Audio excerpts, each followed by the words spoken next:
Hello there. Now, I've never been known for being particularly sensible, and I'm living this out today because I decided to record this outside, and I've just heard some thunder and lightning, and I think it's going to rain in a minute, so I better get on.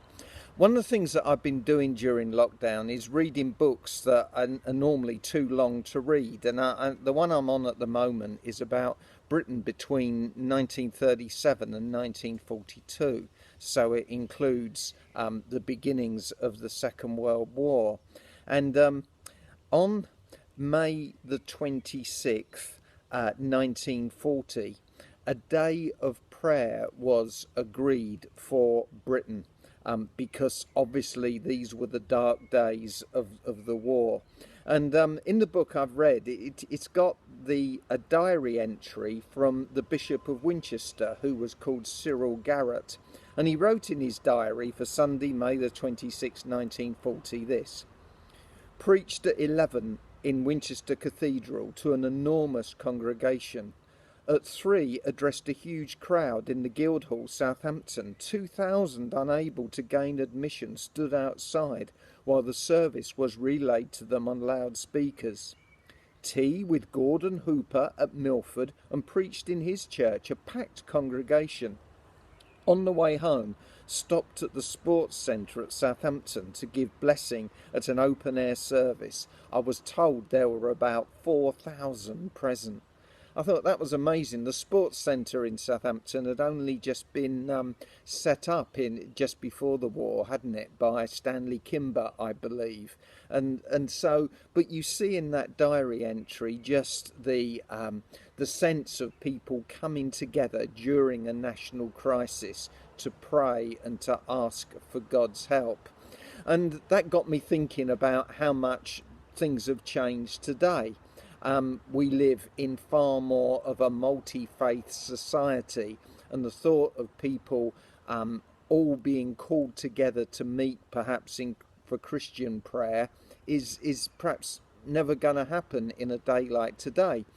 But one thing that we have found is during this time of lockdown is the way churches have adapted, and many churches are running services online. I'm doing these little sort of lockdown sermons initially for the people at Bitton Park Baptist Church, but of course we've ended up with lots more listeners who and that's been wonderful. And I know at Bitton Park there's been an online communion service that they've been running. So churches have really tried to do different things. And one thing churches are finding is that a whole load more people are dialing into their services online and things like this than would ever have been in the church itself. And of course that leads to a real discussion as to what's going to happen after lockdown. I know some people are desperate to get back into their church buildings, whereas other church leaders are saying, well, why should we not continue more like this? Is this the way we're going to reach more people? And that's going to be an interesting debate in the time to come. But I suppose it does say that even today, in a time of crisis, people look to more spiritual things, and it is just starting to rain. I thought I'd better let you know.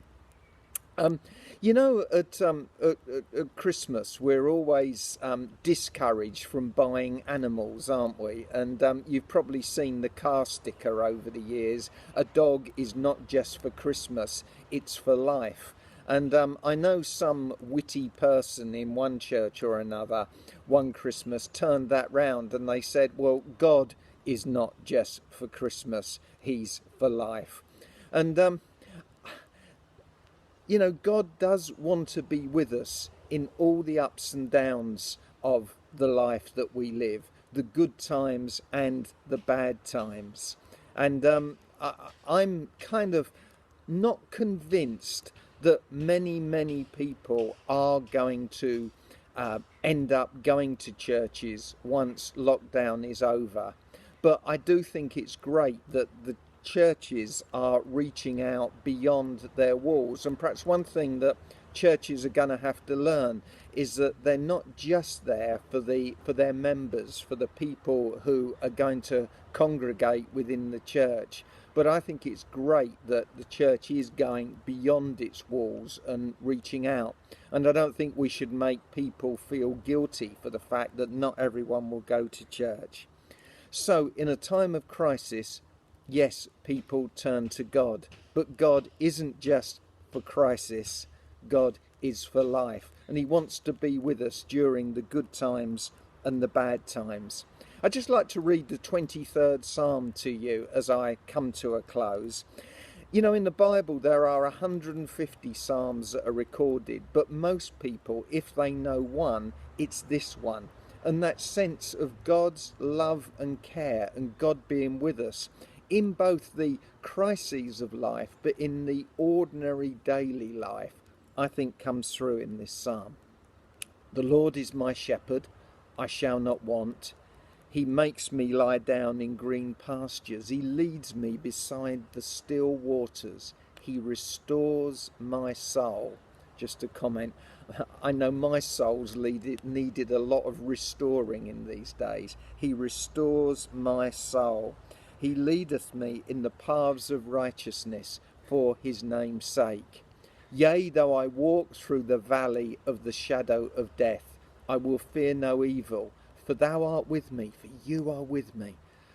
Your rod and your staff, they comfort me. You prepare a table before me in the presence of mine enemies. You anoint my head with oil, and my cup overflows. Surely goodness and mercy shall follow me all the days of my life, and I will dwell in the house of the Lord forever.